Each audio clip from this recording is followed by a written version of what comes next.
Gerą dieną, bičiuliai, sodininkai, daržininkai, gamtininkai. Šiandien tokią gražią dieną tikrai būtų griekas nepasidžiaugti su jumis, neparodyti, kas čia vyksta, kaip mes peržiemojom, kaip pasitikom tokį gražų ankstyvą pavasarį. Na ir štai aš iš savo sodybėlės, iš mūsų sodybėlės, padarau šiemet pirmą tokį reportažėlį jums, kad pamatytumėt, kaip viskas įvyko pas mus, palygintumėt, gal kažką tikrai nuraminsiu šiek tiek, neperdėtumėt dėl kai kurių dalykų. Žodžiu, viską to jaus pamatysite patys. Pradėsiu nuo tokių gražių pavasarinių dalykėlių, to jūs viską pamatysite patys. Mūsų nameliukėlis. Na, čia šitam kalniukėlį dar niekas nevyksta. Tik prasidėjo štai pirmieji pavasario šitie gražumynai. Na, snieguolytės. Taip, snieguolytės, be abejo. Ir yra žibuoklių. Žibuoklės, žydi labai gražiai. Viena kita laukinės čia, likusios nuo senų laikų, kai dar čia buvo mažas nameliukas ir didžiulis šapakštynas. Tai žengiam toliau. Šuokas jau įsikūręs, kaip visada, su savo foteliuku tenais, ir čia jau jo vieta, jis dirba jau savo darbą. Na, pernai darėm tokį eksperimentą, štai čia, matot, parodsiu, tokį stambų mulčą padarėm, tiesiog nugenėtą obelį susmulkinom su šakų smulkintuvu ir čia truputėlį pabarstėm. Tai žiūrėsim, kaip čia viskas vyks šitoj vietoj. Taip, čia turim porą bitelių, kurios jau čia naidūzgia, nuo rytų tik spėjusios atvažiuoti. Bet jos dar piktos, nevalgysios ir jo tik prabudusios, tai dar su jom nekalbėsim. Dabar čia pasidžiaugsiu gražių dalykėlių ir ten, matot, šitai kroksiukai geltoni, bitelė tenais viduj kapstosi gražiai. Širdžiai miels vaizdelis.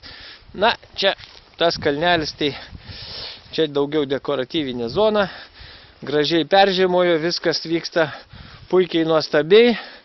Nameliuks irgi per žiemą atsilaikė. Vynogės jau praeitą kartą šiek tiek aptvarkėm, kad apkirpau, nes gaila paskui karpyt, kada verkė jos. Tai kol neverkė, čia nais apkarpėm vynogėlės. Toliau einam. Toliau štai Dabar buvo tokių klausimų dėl to mulčiavimo. Mes viską mulčiuojam, todėl aš tiesiog tą patirtim pasidalinsiu, kas čia vyksta po žiemos. Pamatysit, kaip peržiemojo mūsų mulčias, kaip atrodo ta mulčiuota lysvė. Nu, čia braškės, braškės buvo braškės. Na, nesakysit, kad čia koks tai labai jau čia gražus vaizdas. Nu, gamtinis toks vaizdas, prikritę kažkokių lapų, žolyts, viską. Šitas plotelis, beje, čia buvo pats pirmasis, kai tik mes šitą sodybėlę pradėjom tvarkyti. Tai čia buvo nuo namelio, truputėlį paėjom ir čia pradėjom tvarkyti šitą sklypelį. Ir čia jau 5 metai bus šitam vietui. Tai mulčas koksai yra, nu matot, praskleisiu. Irgi klausė, kaip žolė. Žolė čia buvo užberta, iš rudens pjauta. Na ir po žolė, nu taip yra to tokio šlapio, tokio mulčio, bet nieko čia baisaus. Viskas čia gerai. Ten dar su šienu mes pamaišėm. Ir čia puikiai graži žemelė. Čia praskirsim truputėlį ir berstas sėklytės į čianais. Viskas čianais gerai, nereikia pergyventi, kad šlapia, kad biški tokia, kai kur matot, pluta tokia tarsi ir užsidėjus. Yra visur. Bet tai čia, normaliai, viskas taip ir turi būti. Pradės dyk nauja žolė, pjausim, dėsim ant viršaus, gal šieno, gal dar kažko, tai o šitam plotelį čia nais bus. Ten lygiai taip pat ir su braškėm, irgi paėsim čia prie tų braškių. Na čia tarpai tarp tų braškių, ir irgi čia patraukiu, pasižiūriu. Nu po mulčių ten žemelė, viskas tvarko, jinai dar tikrai drėgna, nes mulčas laiko drėgmę. Dabar šitos šiltos gražios dienos jos nudžiovins, pradžiovins ir viskas ten bus gerai. Viskas ten bus gerai. Einam čia, va, turėjom draugą vieną, čia našlaitėliai, danguolės ir va, tie nuostoliai truputėlį. Na, ponas Kurmis čia prasisuko ir truputį padarė nuostolį. Nu, ką darysi, tenka su jais irgi draugauti ir viską. Na, čia truputį va šiaudų, čia naujos braškės čia va, bus tai su šiaudais. Čia va irgi naujos ir su šiaudais. Dabar einam prie tos lysvės, kur aš rodžiau, vienam iš video filmavau kažkada kaip naują lysvę, visiškai. Va pernai metais rodžiau ant velėnos, va ant tokios velėnos padarėm naują lysvę. Nu, pažiūrim, kaip jinai peržiemojo. O matot, kanai, nuo pernai metų kanai uždėti irgi tinka į mulčią. Mulčia tinka viskas, pas mus tinka viskas ir va, pažiūrim, kas čia po šitais vadedasi.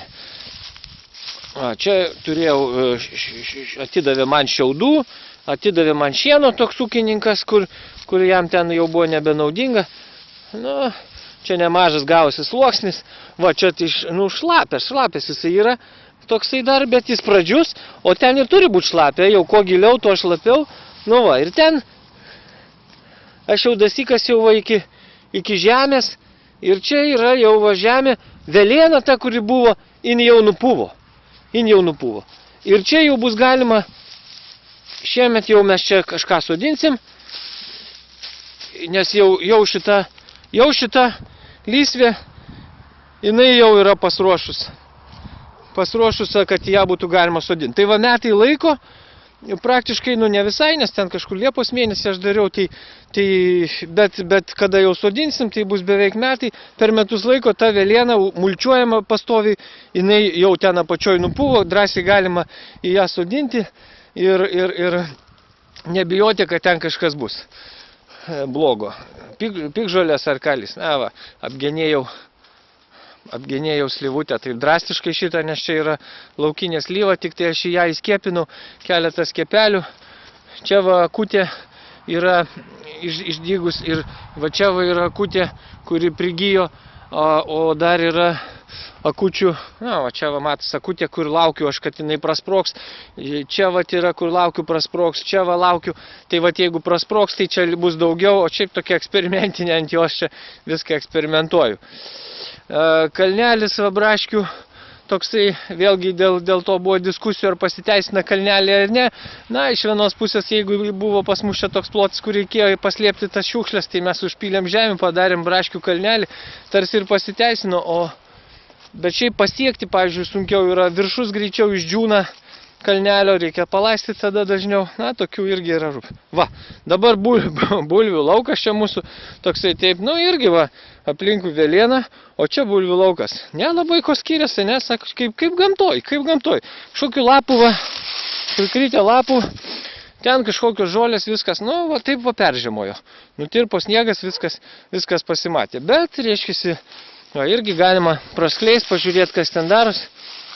Va, ir dar pakankamai šlapia, reiškia, dar po žiemos netgi, čia nieks nepradžiujo, kuo giliau, tai tuo dar šlapiau tenais, o jau čia va, puiki, puri žemelė, tik dėk bulves ir jos jau augs. Aišku, dabar dar mes jų nedėsim, ankstyvas, truputį vėliau dar, bet va, viskas, žodžiu, na, va toks laukas, jisai puikiausiai būna tas mulčas, čia nais ir kas bebūtų, viskas čia yra gerai, nereikia pergyventi. Va, čia pakapščiau, čia tai iš viso, nu ką tu, nuostabi puiki žemelė. Va, po žolę, po šieną, viską. Čia iš viso krūvą metam irgi truputį plėtėmės, va iki čia buvo, o čia metėm irgi tokius visokius, iš viso čia viską metam. Kas organika, jeigu tik tai kokia va visokių. Tai čia šiemet vakanai truputį pašalo ir jos irgi čia metėm. Tai čia sodinsim kukurūzus, gal šiemet truputį daugiau, niekaip mums su jais nesisekė. Kukurūzus pasadinsim porą eilių ir saulėgražas čia sodinam. Na, vat, tai aš tą pagrindę norėjau parodyti žmonėm. Nu, čia dar žilnių lysvelė irgi. Norėjau parodyti, kad nereik pergyventi, jeigu tenais šlapia, atrodo drėgna ar pluta, arba Laura čia klausė, yra, kad viskas gerai, viską viskas atsistos į savo vietas, nereikia to bijoti. Na tai šiandien viskas, tada iš saulėtos sodybos, džiaugiamės gerų orų, laukia daug darbų, tai vat ir lėkiu. Sėkmės visiems ir jums, ir iki sekančių reportažų, ką įdomaus sugalvosim, parodysim. Tai va, na iki viso.